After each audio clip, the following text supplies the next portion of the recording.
여러분 안녕하세요. 도치경제입니다. 오늘은 BGF 리테일의 사업보고서를 읽어보도록 하겠습니다. 네, 첫 번째 페이지 사업보고서 표지에 오면은 2020년 1월부터 12월 31일까지 1년간의 기간에 대해서 설명을 하고 있고요. 주식회사 BGF 리테일의 이건준 대표이사님이 서울특별시 강남구 테헤란로에 위치한 본사에서 사업보고서를 발간하고 있습니다.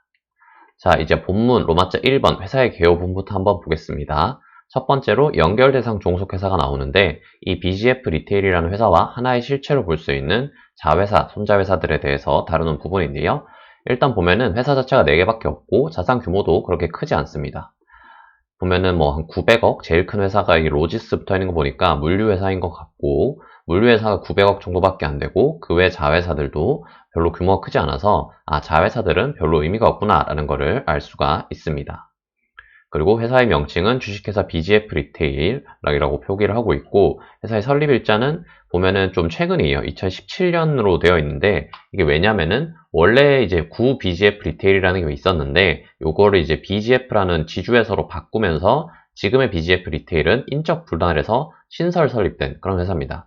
그래서 그 인적 분할한 기일이 2017년인 거고, 실제로 BGF 리테일은 훨씬 더 오래된, 수십 년 된 그런 회사다라고 이해하시면 될 것 같습니다. 본사의 주소는 서울특별시 강남구 테헤란로에 위치하고 있고, 뭐 전화번호와 홈페이지까지 이렇게 기재를 하고 있네요. 계속 보면은 중소기업에 해당되지 않습니다라고도 설명을 하고 있고, 주요 사업에서는 편의점 체인화 사업, 여러분들 다들 아시겠지만 BGF 리테일이라는 회사는 편의점 CU를 운영하는 회사죠. 그래서 편의점 체인화 사업이 가장 중요한 사업이다라고 말을 하고 있습니다. 그 다음에 주요 종속회사로는 뭐 PZ 로지스라는 회사가 이제 좀 중요하다라고 꼽고 있는데, 아까 앞에서 봤지만 자산 규모나 여러 가지 역할로 봤을 때 그냥 뭐 존재해야 돼서 하는 회사지 그렇게 뭐 사업적으로 큰 의미가 있는 회사는 아니다라고 이해하시면 될 것 같습니다. 그 다음 배당에 관한 사항 부분인데요. 이 회사가 매년 배당은 주고 있는데 뭐 들쭉날쭉하지만 큰 규모의 변화는 없고 요렇게 지금 되어 있는 상황이잖아요. 2020년에 좀 줄어든 이유는 아무래도 실적이 좋지 않았기 때문이겠죠. 전년도 대비해서 실적이 안 좋아졌기 때문에 배당도 좀 줄인 모습을 보여주고 있습니다. 다만 배당 수익률 자체는 조금씩 올라가고 있어서 뭐 주가가 좀 빠진 영향도 있겠지만 어쨌든 뭐 그렇게 이제 매력적인 수준은 아니지만 어쨌든 매년 배당 수익을 얻을 수 있다. 이 정도 의미로 생각하시면 될 것 같네요. 자, 이제 로마자 2번 사업의 내용 부분에 왔는데요. 이 BGF 리테일이라는 회사가 어떤 사업을 하는가에 대해서 설명하는 부분입니다. 아까 잠깐 앞에서 설명드렸지만 이 회사는 편의점 CU를 운영하는 회사다라고 말씀을 드렸죠. 그래서 편의점 관련된 사업이 제일 대표적인 거고, 이 편의점에 물건을 납품하기 위해서 물류 사업도 같이 하고 있는 거죠. 그래서 편의점에 해당하는 주 BGF 리테일이라는 사업 부분이 있는 거고, 도매, 상품 중개, 뭐 가맹 이런 것들을 이제 주요 사업이라고 꼽고 있습니다. 한마디로 CU 편의점 한다 이렇게 이해하시면 될 것 같아요. 자, 그 다음에 사업 부문별 현황에서 사업의 성장성에 대해서 말을 하고 있어요. 자, 과연 편의점 사업은 얼마나 성장할 것인가에 대해서 지금 자기들 나름대로 분석을 하고 있는데, 한번 보면은 우선 지금 숫자 큰 부분이 있잖아요. 2015년, 16년 이때 이제 전년 대비 성장률이 매출 기준으로 두 자릿수를 넘어서 15년은 20%대로 성장을 했거든요. 근데 지금 15년, 16년 이렇게 두 자릿수에 팍팍 성장하고 나서 17년, 18년, 19년 매년 이렇게 성장률이 꺾이는 모습을 보여주고 있습니다.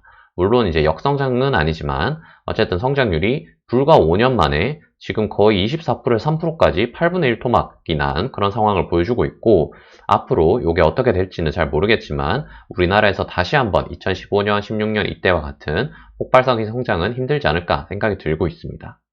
그리고 매출 기준으로는 이렇고, 그 다음에 이제 점포수 기준으로도 표시를 하고 있는데요. 여기서도 마찬가지로 15년, 16년, 17년까지 이때는 점포수가 많이 성장을 했어요. 그래서 이렇게 성장을 했는데 17년에 이렇게 성장을 했는데 매출은 그만큼 성장하지 않았다는 거는 이제 점포를 확대해도 매출이 그전만큼 많이 늘지는 않는구나 이렇게 이해할 수가 있는 거죠. 그 말은 즉슨 시장이 어느 정도 포화 단계에 왔다. 점포를 늘려도 점포를 늘린 만큼 매출이 폭발적으로 느는 게 아니라 점포를 늘려나가는 것 대비해서 매출 증가율은 좀 더딘 그런 상황이다라고 이해하시면 되고, 그래서 15년, 16년이 우리나라 편의점 업계에서는 피크였고 지금은 좀 성장이 정체되고 있는 정체기, 포화 상태에 지금 이르고 있는 그런 단계다라고 말을 할 수 있습니다. 물론 지금 5.8%, 3.1%가 뭐 낮은 성장률은 아닙니다. 우리나라에서 뭐 유통업체에 있어서 이커머스를 제외한 모든 오프라인 유통업, 이런 뭐 편의점을 포함해서 마트, 슈퍼마켓 이런 것들 다 포함하면은 이 오프라인 유통에서는 편의점이 가장 준수한 성장률을 보여주고는 있거든요. 그래도 뭐 성장률 높진 않지만 유통업계 중에서는 굉장히 좋은 편이다 이렇게 이해하시면 될 것 같습니다. 그 다음에 회사의 현황에서 국내 점포수는 14,900개, 15,000개가 조금 안 되는데 점유율은 35% 정도 된다고 표시를 하고 있네요. 35%면은 뭐 대충 우리나라에서 한 1위를 다투는 그런 순위라고 보실 수 있고, 그 외에 GS 리테일이라는 회사가 있죠. GS25시를 하는 이 회사가 이제 CU와 1위를 다투고 있다 이렇게 이해하시면 될 것 같습니다. 주요 재무 정보에서는 아까 봤지만 이제 물류 기타 부분 이런 건 큰 의미가 없고, 편의점 부분만 좀 자세히 보면은 영업이익이 일단 전체 영업이익의 100% 중에서 100.9%를 편의점 부분이 차지하고 있어서 사실상 돈을 여기서 다 번다 이렇게 이해하시면 되고, 영업이익은 한 1,600억 정도 된다라고 이해하시면 될 것 같습니다. 네, 여기서 좀 안타까운 거는 18년, 19년 대비해서 영업이익이 상당 부분 많이 감소한 그런 모습을 보여주고 있는데, 2020년에는 아무래도 코로나 영향 좀 있었으니까 우리나라 전반적으로 소비가 좀 위축되면서 편의점 역시 좀 타격을 입은 게 아닌가 생각은 들고요. 2021년에는 좀 회복이 되지 않을까라고도 생각이 됩니다. 주요 상품 및 서비스에서는 이제 아무래도 이 편의점이다 보니까 편의점에서 파는 제품들에 대해서 쭉 설명을 하고 있어요. 보면은 뭐 음식들, 즉석조리식품, 가공, 뭐 과자 같은 거, 음료수들, 뭐 과자류 여기 또 있네요. 그 다음에 뭐 기타 등등 뭐 담배라든가 여러분들이 많이 사는 뭐 샴푸 이런 것도 살 수가 있죠. 요즘엔 양말 이런 것도 팔고, 뭐 편의점에 안 파는 게 없습니다, 요즘엔. 그리고 교통카드 이런 충전도 되고, 휴대폰 충전도 되고, 로또도 팔고, 의약 외품 여러 가지 이런 것들도 팔고 있어서 사실상 모든 걸 판다 이렇게 이해하시면 될 것 같고, 그럼 이 중에서 과연 어디서 제일 많이 돈을 벌까를 이제 알아보면은 여기 밑에 표가 있는데, 우선 식품, 가공식품 두 개 합쳐서 한 50%가 좀 넘는 모습을 보여주고 있고, 담배가 40% 정도를 차지하고 있고, 기타 등등이 한 6% 정도 차지하고 있어서 여기서 이렇게 하나, 둘, 셋, 넷, 다섯 가지가 합쳐서 한 50% 이상, 그 다음에 여기 담배를 제외한 나머지가 한 6%, 그 다음에 담배가 다시 한 40% 정도를 차지해서 단일 품목으로는 담배 의존도가 굉장히 높은 것으로 보이고, 그다음 식품, 가공식품류도 많이 팔리고 있다 이렇게 이해하시면 될 것 같습니다. 그래서 뭐 담배 관련돼서 뭐 정부의 뭐 신규 규제가 나온다거나 여러 가지 타격이 있으면은 편의점 업계는 조금 큰 타격을 입을 수도 있다 이렇게 이해하시면 될 것 같아요. 자, 그 다음에 매출에 관한 사항 부분에서는 이제 아까 봤지만 편의점 의존도가 굉장히 높다라고 말씀을 드렸고, 전체 매출 자체는 매년 이렇게 증가하고 있는 모습을 보여주고 있습니다. 그리고 다시 한번 브레이크다운 해보면은 상품과 상품 외 이렇게 두 가지로 나눠져 있는데, 상품은 말 그대로 직영이나 가맹점에서 물건을 파는 매출이겠죠. 가맹점이라도 뭐 본사에서 물건을 납품을 받아서 파는 걸 테니까 어쨌든 그런 매출들이 다 잡히는데, 이런 매출들이 대부분을 차지하고, 실제로 우리가 뭐 알고 있는 그런 가맹점들을 상대로 뭐 수수료를 뜯어낸다거나 이런 곳들은 사실 뭐 그렇게 크게 녹아 있는 것 같지는 않아 보입니다. BGF 리테일 입장에서는 이 상품을 많이 파는 게 중요하지, 가맹점주들을 뜯어내는 거는 뭐 그렇게 큰 매출원은 아니다 이렇게 판단할 수 있겠네요.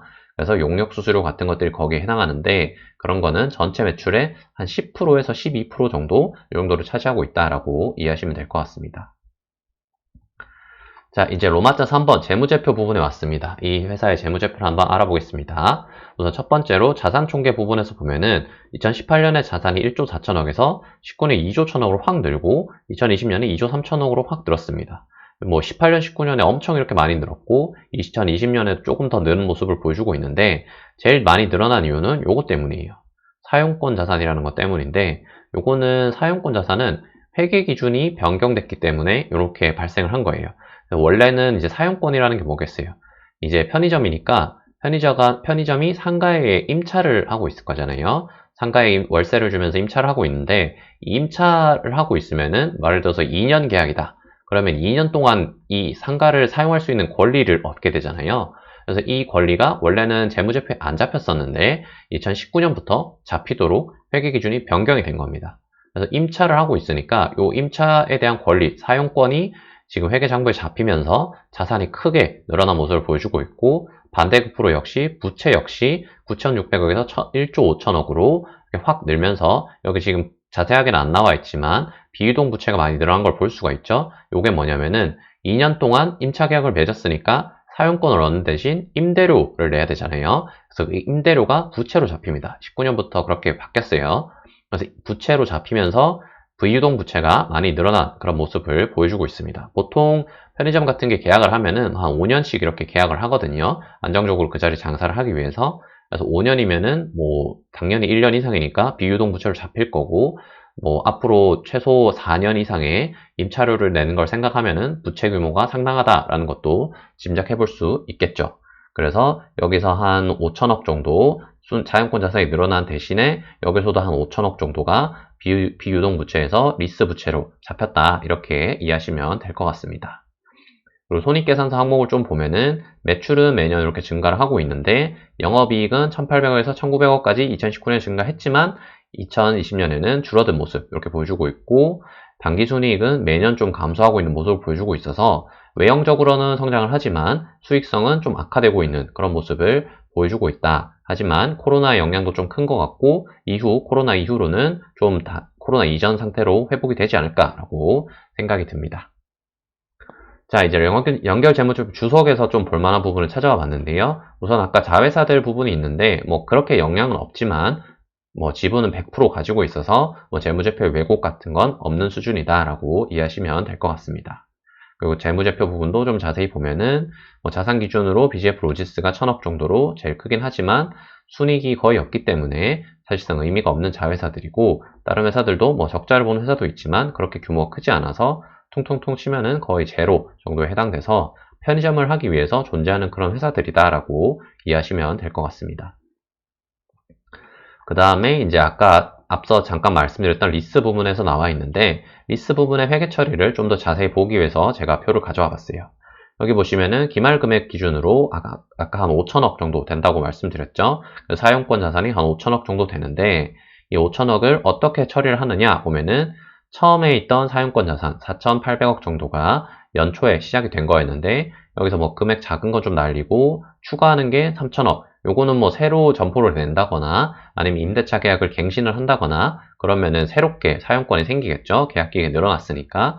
그렇게 추가되는 게 있고, 그 다음에 제거 기타 상각 기타 등등은 이게 이제 1년 동안 장사를 하면은 임차 기간이 1년 줄어들잖아요. 그러면은 사용권이 1년 줄어드는 거나 마찬가지니까 요거를 상각을 해주는 거죠. 이렇게 크게 1년치를 상각을 했다, 이렇게 이해하시면 될 것 같고, 그래서 기초 대비 신규로 체결한 계약, 그 다음에 1년 사용한 거에 대한 상각을 빼고 나면은 기말 금액이 이 정도 된다, 이렇게 사용권을 계산하고 있다라고 설명하고 있습니다.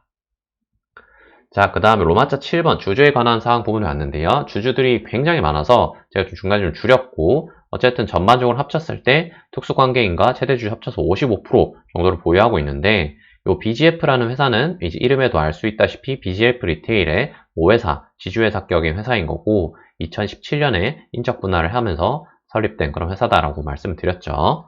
그래서 이 모회사가 30% 정도의 지분을 가지고 있고, 그 다음에 뭔가 홍씨 가문이 많아 보이죠? 이분들이 이제 오너 일가입니다. 뭐 홍석조, 홍석현, 홍라영, 이런 분들이 다 홍씨 일가인 거고, 여기까지도 다 특수관계인인 거 보니까 친인척들이 지분을 좀 나눠서 가지고 있고, 요 홍씨 가문에서 뭐 홍라영 이분은 이제 이름이 홍라희 여사님이랑 이름이 비슷하잖아요. 삼성그룹의 이제 돌아가신 이건희 회장의 와이프였던 홍라희 회장, 홍라희 여사님, 요 분의 이제 이름과 굉장히 비슷한데, 그 이유는 요 홍석조 회장님이죠. 홍석조 회장님의 친누나가 바로 이 홍라희 여사님입니다. 그래서 뭐 인척 관계인 거죠. 삼성그룹과는. 지금의 이재용 부회장과는 외삼촌에 해당되는 그런 분이 요 홍석조 회장님이십니다. 그래서 요 분이 지분 7.36%를 가지고 있는 개인으로는 최대 주주인 거고, 이 BGF라는 회사가 실질적으로 BGF 리테일을 소유하고 있다, 이렇게 이해하시면 될 것 같습니다. 그 BGF라는 회사의 최대 주주는 아까 봤던 홍석조 회장님이고, 이분이 과반의 지분을 가지고 있어서 사실상 이 BGF 리테일의 경영권을 완전히 보유하고 있다. 이렇게 이해하시면 될 것 같고, 요 홍종국 대표이사님은 홍석조 회장님의 아들입니다. 지금은 이분이 대표가 아니시고, 요 홍종국 아드님이 대표를 맡고 있다. 이렇게 이해하시면 될 것 같습니다. 그래서 5% 이상 주주는 BGF, 홍석조, 홍라영, 국민연금 이렇게 이제 다 해당이 되고, 아들분은 직접 보유하고 있지는 않고 모회사인 BGF의 지분만 보유하고 있다. 이렇게 말을 하고 있는 것 같네요. 그 다음 좀 특이하게도 GIC라고 해서 이거는 싱가포르 회사거든요. 싱가포르의 국부펀드라고 해서 싱가포르 나라 돈을 굴리는 그런 기관, 완전 큰 투자자인데 여기서도 지분을 6%나 가지고 있다라는 게 좀 신기한 포인트입니다. 그리고 우리 같은 소액주주들은 숫자로는 한 13,000명의 99.75%를 차지하지만 소유 주식은 한 29% 정도밖에 안 된다라고 말을 하고 있습니다. 자, 이제 마지막으로 로마자 8번 임원 및 직원 등에 관한 사항 부분이 와 있는데요. 이 회사는 좀 특이하게도 아무래도 서비스 업종이라 그런지 모르겠는데 평균 근속 연수가 굉장히 짧습니다. 2.7년밖에 안 되고 직원은 2,600명 정도 되지만 평균 근속 연수가 굉장히 짧아서 평균 급여액도 5,600만 원으로 좀 낮은 그런 모습을 보여주고 있는 걸 알 수 있습니다. 자, 여기까지 BGF 리테일 사업보고서 읽어봤고요. 더 궁금하신 사항 있으면 댓글로 남겨주시면 답변 드리도록 하겠습니다. 감사합니다.